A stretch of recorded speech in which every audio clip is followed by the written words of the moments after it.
What's up, guys? Welcome back to the channel. It's your boy Jones in 4K. Today I got a tune request for you guys. It's a drift build for Nissan R32. I'm still getting used to playing Forza Horizon 4. It's a fabulous game.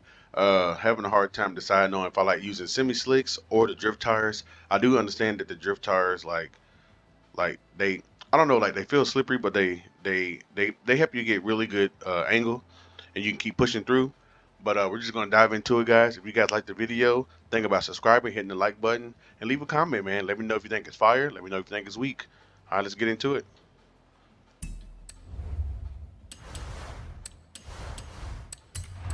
So for the build, we're gonna go through the build here real quickly. Shouldn't take no time. Uh, I did motor swap it. I went with the 3.0, the racing motor. It's a really good motor.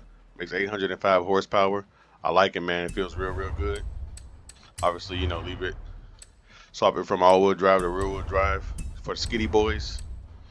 For the body kit, choice on your own. Had to put the big boy wing on there. Everything under platform and handling, I went with race. I went with obviously drift suspension. You want the drifty boy suspension. For tires on this car, I did go with the drift tires. I went with a 245 in the front. I went with a max 285 in the rear. Rim choices, choose your own, make the car look good. I went with 18s all the way around the car. I think they look really good. I did go 19s, but they're kind of large, so we just stuck with the 18s. We're gonna rock it out. Obviously, you gotta bring the tires out, so we went the track width, brought them out all the way in the back and all the way out in the front to make it look a little bit better. For the engine and power, I didn't do anything, no mods here. Leave it stock. I mean, leave it all the way it comes. We have plenty of power. And then we're gonna get into the tune for you guys. For the tires, I went with 31-22. For the gearing ratio is a pretty common gear ratio that I use across a lot of like 6 cylinders and 4-cylinder cars. It works really good.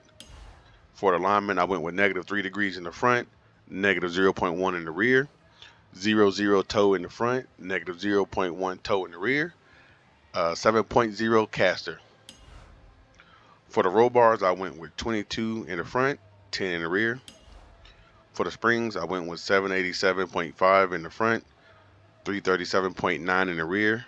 And on the ride height, I did have it slammed, but I noticed when it was slammed, it took a look. It was always settled, so I picked it up a little bit more to help the car get a little bit more squat and use the full travel of the suspension. For the dampening, I got 12 in the front, 9 in the rear. For the bump, I have 4.5 in the front, 2.0 in the rear. For the arrow, I turned the arrow all the way down. I really just use the wing for, the aesthetics mostly. For braking, I got 70% to the front, 35 to the rear on the pressure. I mean, 35% pressure. That way, when you're behind somebody in a tandem, you can get on the brake a little bit and not stop yourself from doing, from tandeming. And then on the diff, we're at 60% for the acceleration, 15% on the deceleration.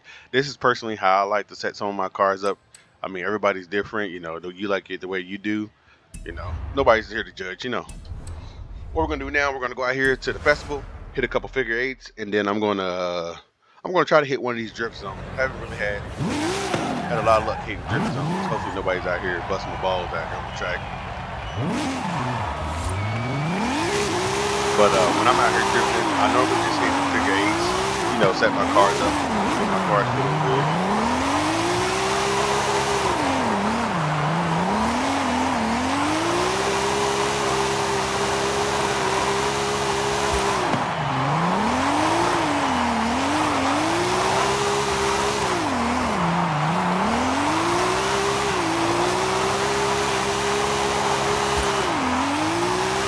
And I am on the controller. I normally use my steering wheel, but the person that requested this script build is a controller user, and I wanted to make it usable for controller drivers and wheel drivers. I have tested out the wheel and it drives just fine. Drives really good, really smooth, good response from the wheel as well. So like I said, I come here to do figure eights, man. I like to practice my figure eights here. We're gonna go try to get this drift zone.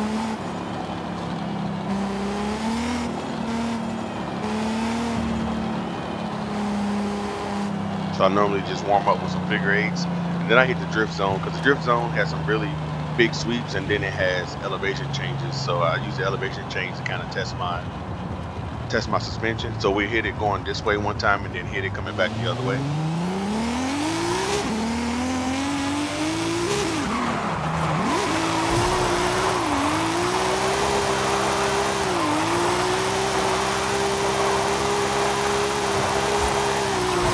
Your destination.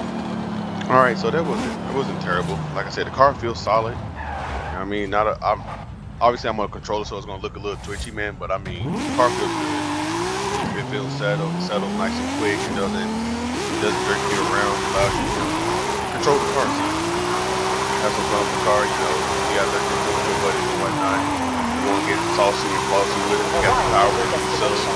Somebody won't call you out without it. You got the power to do so. You got the tire to do so. You got the grip to do so. Like, it's a really good overall car, and I appreciate the guy asking me to build it. It's been a long time since I built a car. If you guys have any requests, man, feel free to ask, man. I'm not the best tuner out there. I'm not the best driver out there. I can get you around the track. I can get you drifting with your buddies. Again, this is a R32 request. It's a really fun car to drive, man. I've been driving it for the past 2.5 hours. I really like it. Never really a fan of it.